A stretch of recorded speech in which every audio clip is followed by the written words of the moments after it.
So, let me ask you guys ready to meet these folks? Well, he is a Tri-Wizard champion. He portrayed everyone's favorite Durmstrang, a Bulgarian bonbon that portrayed the world-class seeker, Victor Krum. Please welcome out to the stage, Stan Ianevski!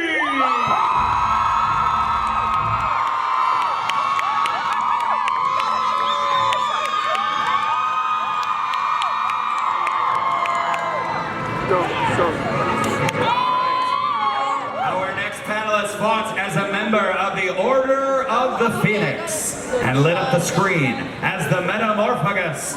Please welcome to the stage the brilliant actor who brought the beloved Tonks to the screen.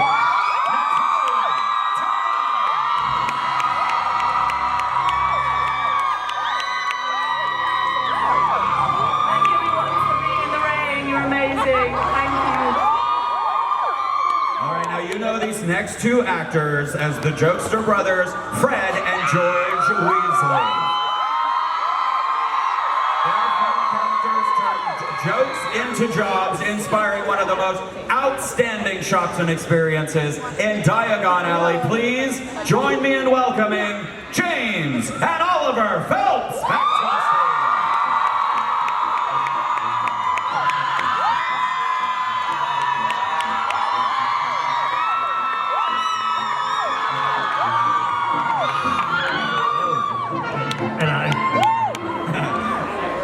All right, we met our next guest's character, accompanying her mother to King's Cross Station to see her brothers off as they departed for Hogwarts. She portrayed the youngest member of the Weasley family. Please welcome the talented actress, Bonnie Wright!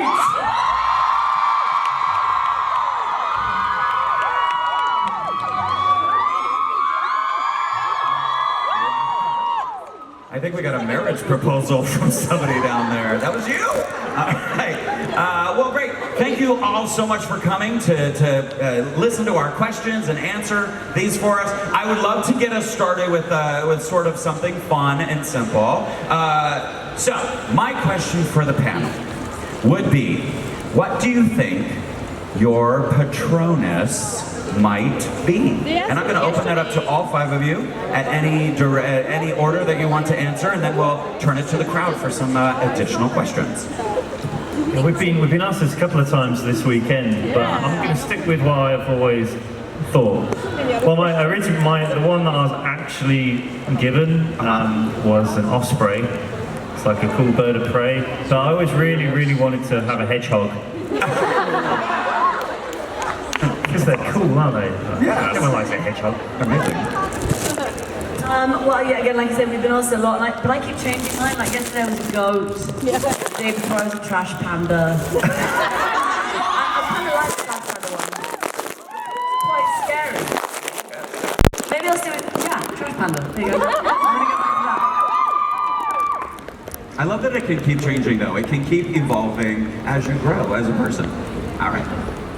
Well, my Patronus keeps changing.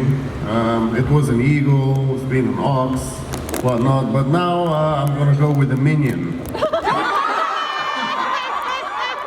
I think that would be a cool one to have, and then all the army of minions behind him. Absolutely. I've said this, before, a sloth. Yeah. A nice laid-back monkey. Excellent.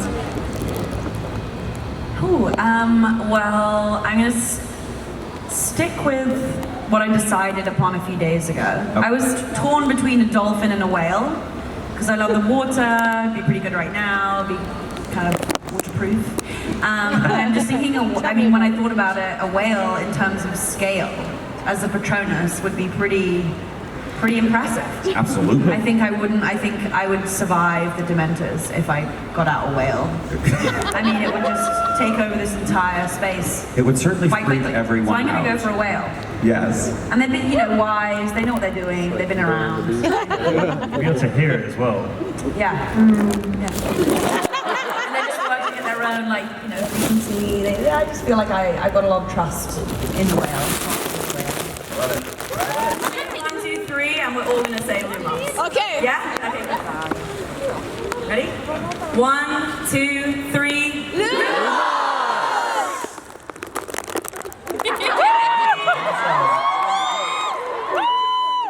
So great. So. As the books were released, if any of you read them right after they were released, and what your reactions might have been. I was so excited about the last one, so I'm just going to jump in because it's one of the few times I've lied to one of my friends. I was meant to go and see her performance. She was doing a play. And I started the book at 8 in the morning and I lied. I just said I'm ill. I didn't go to see it. Just stay and read the entire thing again. I'm sure they probably did. Actually, yeah, I think about it. Someone came and went, George's son. But no. So we were on a train and we were just listening to it on the bullet train. We were traveling around Japan. And I remember reading the thing with George and I was like, that sucks. It wasn't the worst thing that could happen to him as it turned out.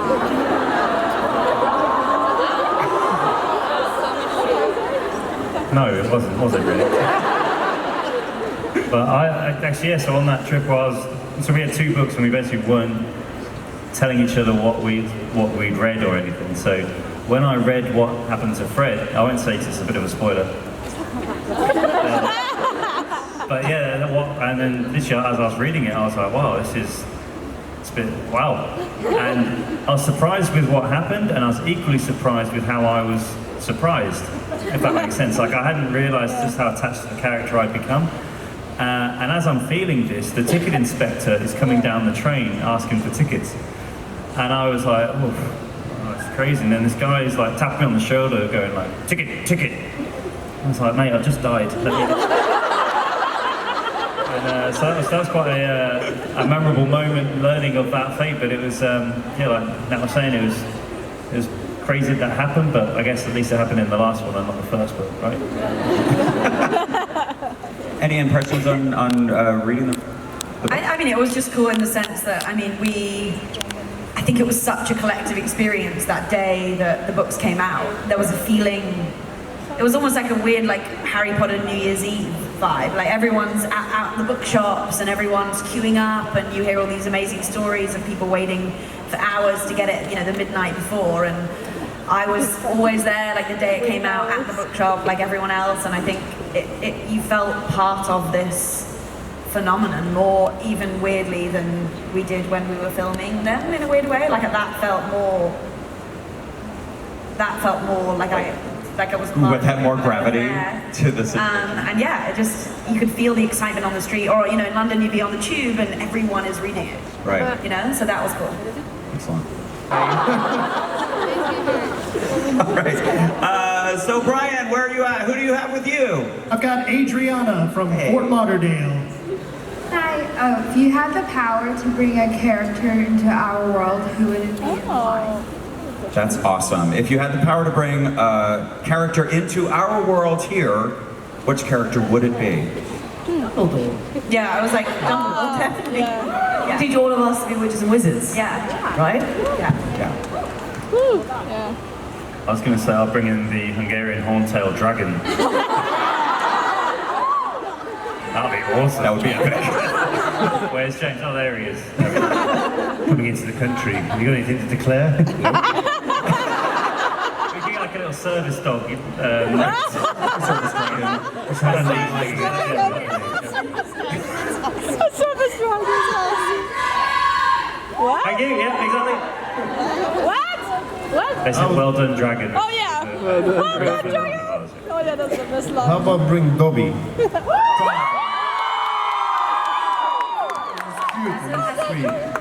It's a free elf. Yeah.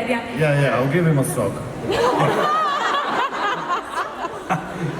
Excellent. Where is Layla? I'm right here, John. Hello. And we have Tara. She's from Orlando, local girl, and she has a question for the whole panel. Because all you guys have unique wands. How long did it take you to get accustomed to them on the set? And this is especially geared towards Natalia and James. I got to choose my wand, which was fun. I was given an option of 3, and I just immediately knew that that one was it. It's quite a yonic kind of shape to it, and I quite like that. I think it's quite feminine and strong. And what was the second question? Sorry. How long did it take you to get accustomed to the wands? How long did it take to get used to it? Yeah, get used to it. Well, we had Paul. I don't know if I think you've spoken to him. Oh, yes. Yeah. He did a lot of the choreography, and it kind of really helps to kind of say a lot of swear words while fencing. I mean, that's how you start to kind of get the energy, and then you can stop swearing because obviously children. We appreciate that. That's kind of how I went about it, I think. Mine was like a pine cone, Yeah. which was about as comfortable as it looks. Like it was just like really awkward. And when we were filming the 5th movie, when we were in the room of requirement, like you had it every day, and every day I'd have like impressions of pine cones on my wrist, and I actually broke it 3 times. Mainly because you know how drummers do that cool thing where they just spin it. Like I'm not a cool drummer, and so like I'd go and do that, and the one would just go flying, and it would break. Like some of the pine cones would come off, so it took quite a while to get used to it. But that's one thing that I think everyone would always say when they're asked what would they like to have had from the moves, like the wands. But they took them under lock and key, and they tour with the exhibition now, so the rest of the world can. But I keep mentioning it to Eddie and the guys who run it, saying like, you know, can I have that when you're done? It's fine, you can buy one here. Yeah. Thank you, Bonnie. All right, so Erin, who do you have with you? I have 3 sisters. All Their right. names are Paige, Zoe, and Brooke. And they have a question for the twins. When you were 14, like, what made you want to skip school and audition for the Harry Potter movies? I think the answer's in your question there. Yeah, my mother got a phone call from a friend of hers saying that they were doing an open audition for every part in the films, and obviously there's Fred and George in the films, in the books, and we thought, yeah, why not? We always liked the characters, and it was quite funny. About the week before that, we had to choose what subjects we were going to do at school the following year, and the drama teacher said, "Oh, don't bother doing drama." So it's kind of in my head going, well, we're going to go and we're going to show you old man, what we can do. And yeah, so we skipped school, did the audition, which was filled with thousands of people. But we did, let me just say this though, it was at the very end of the school year where everyone's just reading books and like colouring in, or watching like a repeat of a film what they videotaped about 15 years before with the bass really, really high. And we went to the audition and did that, got a call back over about 6 weeks, and then got the part, went in. A load of my friends were off to do drama class. I'm going off to film Harry Potter, so I know who won that one. Yeah, so it was good, I think that was a life lesson. Do what makes you feel good, not what someone else tells you what to do. Everyone goes to the toilet, everyone dies, everyone cries. It's irrelevant. But saying that, then I started working. I had 2 people actually. I love Robbie Coltrane. From this series he did when I was a kid called Cracker, which someone's 8 should not be watching. Definitely affected me for life. But the one that really, she noticed it, she clocked it, because she saw me chatting to everyone, being chatty, and at one point she came up to me and was like, "Hey, you haven't come and said hi to me." I'm like, yeah, hi. Helena Bonham Carter. I was obsessed. I think I've seen Fight Club like 17 times. I also really fancy Brad Pitt and Edward Norton, so it's like an obsessive adolescent thing. Right. So, yeah. I'd say Julie Walters for me, playing on, especially because like growing up we always loved Julie's stuff. Yeah. And then I remember that was the first time I met Bonnie as well on platform 9 3/4. Right before the start of the day, there was Oliver, Rupert and myself, and we were waiting on the green room was on a train itself actually in the station. And so we were waiting there, and all of a sudden you just hear Julie coming down the train saying, "Where are my boys? Where are my boys?"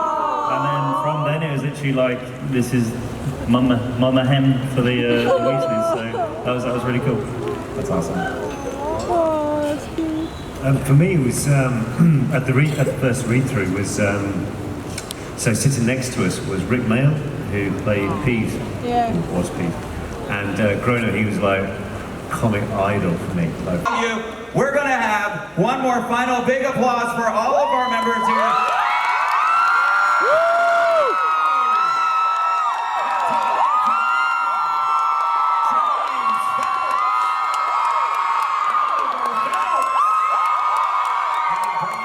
Wright.